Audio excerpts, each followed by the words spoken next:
നമസ്കാരം, ഗുൽമോഹർ എഡ്യൂ ടിവിയിലേക്ക് സ്വാഗതം.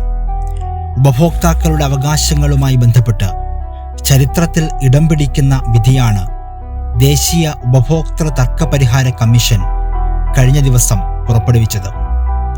നീണ്ട 12 വർഷത്തെ നിയമ പോരാട്ടത്തിനൊടുവിൽ വാഹന നിർമ്മാണ രംഗത്തെ അതികായന്മാരായ ടൊയോട്ട തങ്ങളുടെ ഉപഭോക്താവിന് 32.07 ലക്ഷം രൂപ നഷ്ടപരിഹാരം നൽകണമെന്നാണ് കമ്മീഷൻ വിധിച്ചിരിക്കുന്നത്.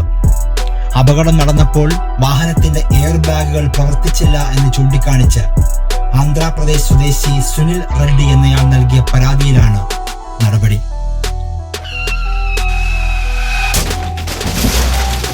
2011 മാർച്ച് 11 സുനിൽ റെഡ്ഡി എന്നയാൾ ടൊയോട്ട ഇന്നോവ വാഹനം വാങ്ങുന്നത്. 2011 ഓഗസ്റ്റ് 16 അപകടം. ആന്ധ്രാപ്രദേശിലെ കുർണൂൽ ജില്ലയിലെ ഉലിന്തക്കൊണ്ട ഗ്രാമത്തിന് സമീപം വാഹനം ഓട്ടോറിക്ഷയുമായി കൂട്ടിയിടിക്കുകയായിരുന്നു.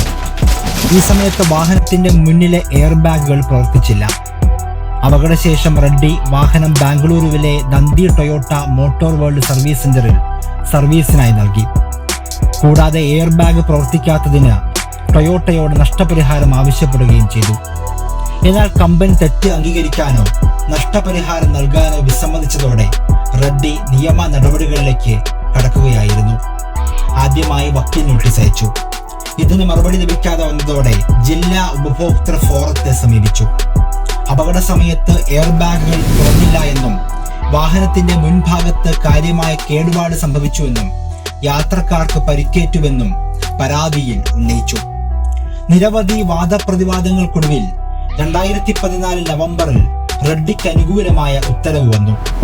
പുതിയ വാഹനം നൽകാനോ അതല്ലെങ്കിൽ ഏകദേശം 15 ലക്ഷം രൂപ നഷ്ടപരിഹാരം നൽകാനോ ആയിരുന്നു വിധി. എന്നാൽ ഇതിനെതിരെ ടൊയോട്ട സംസ്ഥാന ഉപഭോക്തൃ കമ്മീഷനിൽ അപ്പീൽ നൽകി. അപ്പീൽ തള്ളിയ സംസ്ഥാന കമ്മീഷൻ ജില്ലാ ഫോറത്തിന്റെ വിധി അംഗീകരിച്ചു. വാഹനത്തിന്റെ ഇടതുഭാഗത്താണ് ഓട്ടോറിക്ഷ ഇടിച്ചത് എന്നും അതിനാൽ മുന്നിലെ എയർ ബാഗുകൾ പ്രവർത്തിക്കില്ല എന്നുമായിരുന്നു ടൊയോട്ടയുടെ വാദം. വാഹനത്തിന്റെ വശത്തോ പിന്നിലോ കൂട്ടിയിടിച്ചാലും തലകീഴായി മറിഞ്ഞാലും എയർ ബാഗുകൾ പ്രവർത്തിക്കില്ല എന്നും ടൊയോട്ട അധികൃതർ വാദിച്ചു. വാഹനത്തിന്റെ ഇടതുഭാഗത്താണ് ഓട്ടോറിക്ഷ ഇടിച്ചത് എന്നും അതിനാൽ മുന്നിലെ എയർ ബാഗുകൾ പ്രവർത്തിക്കില്ല എന്നുമായിരുന്നു ടൊയോട്ട അധികൃതരുടെ വാദം. കൂടാതെ ഒരു നിശ്ചിത പരിധിയിൽ കുറഞ്ഞ വേഗതയിൽ ആഘാതം സംഭവിച്ചാലും എയർ ബാഗ് പ്രവർത്തിക്കില്ല എന്നും ടൊയോട്ടയുടെ അഭിഭാഷകൻ വാദിച്ചു. എന്നാൽ വാദപ്രതിവാദങ്ങൾക്കൊടുവിൽ വാഹനത്തിന്റെ മുന്നിൽ തന്നെയാണ് കൂട്ടിയിടി നടന്നത് എന്ന നിഗമനത്തിലേക്ക് കമ്മീഷൻ എത്തി.